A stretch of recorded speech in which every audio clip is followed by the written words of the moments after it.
आप सभी साईं भक्तों के समक्ष प्रस्तुत है बंदे हैं हम साईं के चैनल द्वारा साईं लीला गान।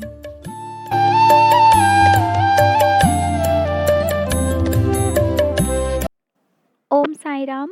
वेलकम टू बंदे हैं हम साईं के। मैं हूँ आपके साथ नीलम और बाबा की कृपा से आज फिर एक एक्सपीरियंस के साथ मैं यहाँ पे आई हूँ।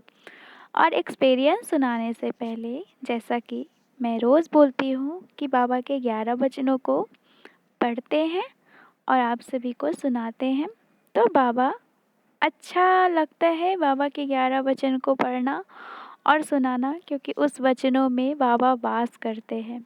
तो चलिए बाबा के 11 वचनों को हम सब फिर से पढ़ते हैं, आप सब भी दोहराइएगा, ठीक है? तो स्टार्ट करते हैं।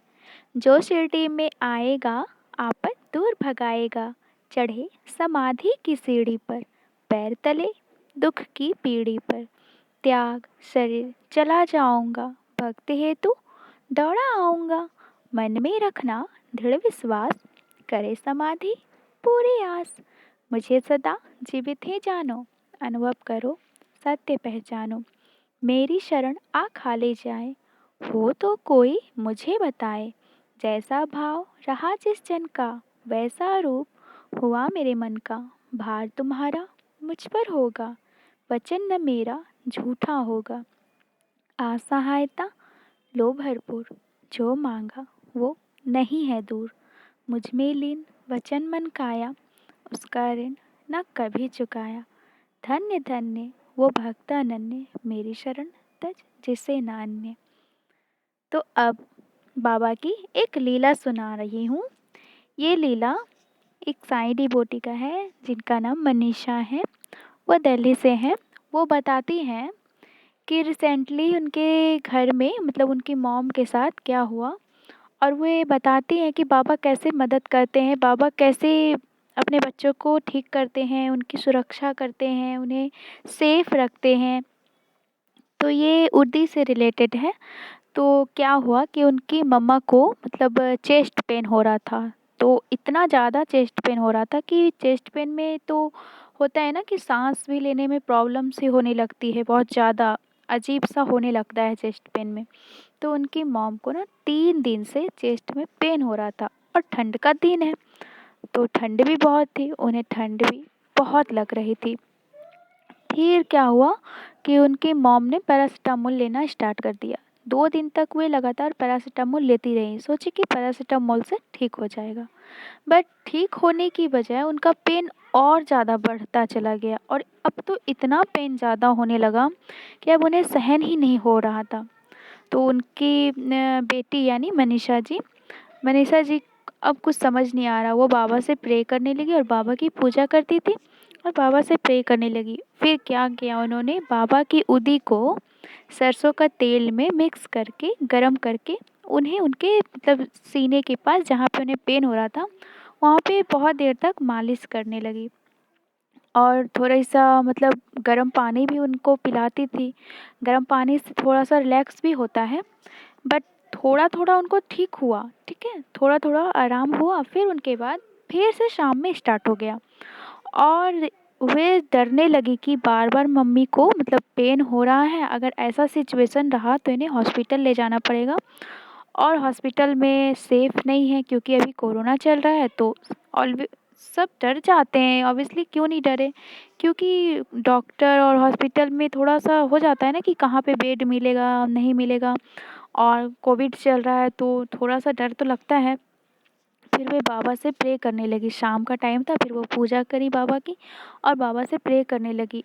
और क्या था कि ये वीक मतलब ये जो कहानी है, ये वीक को ये लोग ना साईं मंदिर जाने वाली थी, बाबा के मंदिर जाने वाली थी और दर्शन करने वाली थी। तो वे बाबा से प्रे की और बोली बाबा मेरी मम्मा को पूरी तरह से ठीक कर दो, फिर मैं आप लोग की सभी परिवार के साथ मैं आपके दर्शन करने मंदिर आऊँगी। तो क्या हुआ, फिर से उदी को गरम ऑयल में मिक्स करके मालिश किया, और गर्म पानी में थोड़ा सा उदी डालकर बाबा को प्रणाम करके अपनी मम्मा को पिला दी।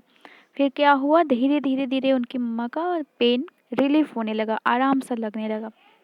फिर दूसरे दिन उनकी मम्मा ठीक हो गई। और अब वो बहुत स्वस्थ है, ठीक है, अभी पेन नहीं हो रहा है। और फिर ये लोग मंदिर भी जाने वाले हैं। तो कहते हैं ना कि बाबा कैसे सबकी अपनी बच्चों की विशेष को जान जाते हैं। बाबा को पता होता है कि मेरे बच्चों को क्या चाहिए, मेरे बच्चों को क्या नहीं चाहिए। तो सच्चरित्र में कैसे बाबा दामोलकर जी के द्वारा अपना ग्रंथ लिखवाए। वो सोचते थे कि नहीं, मैं ग्रंथ कैसे लिख सकता हूँ, मैं तो असमर्थ हूँ, मुझसे ये कैसे हो सकता है। लेकिन बाबा क्या कहे, मैं खुद तुम्हारे अंदर प्रवेश करके मैं अपनी जीवनी खुद लिखूंगा।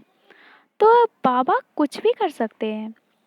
जब दामोलकर जी के अंदर बाबा उनकी जुबानी पर बैठ के अपनी जीवनी लिखवा सकते हैं, तो बाबा अपने भक्तों के लिए क्या नहीं कर सकते हैं। बस बाबा ये देखते हैं कि मेरा कौन सा भक्त मुझसे कितना प्यार करता है और सबूरी रखता है या नहीं। बाबा सिर्फ प्यार और सबूरी के भूखे हैं। बाबा को कुछ नहीं चाहिए, ना महंगे, बाबा को ना महंगे महंगे प्रसाद चाहिए, ना महंगे महंगे कुछ भी नहीं चाहिए बाबा को। बाबा सिर्फ सेवा चाहते हैं। सिर्फ बाबा के ही नहीं, बाबा के बच्चों, प्रकृति की सेवा। प्रकृति में बहुत सारे जीव जंतु आते हैं, उनकी सेवा। अगर ये सब की सेवा करें ना, तो बाबा को ढूंढना नहीं पड़ेगा इधर उधर। बाबा साक्षात आपके साथ होंगे, ऑलवेज आपके पास होंगे। बाबा ऐसे हैं जो अपने भक्तों के आंख में आंसू देखते हैं ना, तो वो खुद रोने लगते हैं।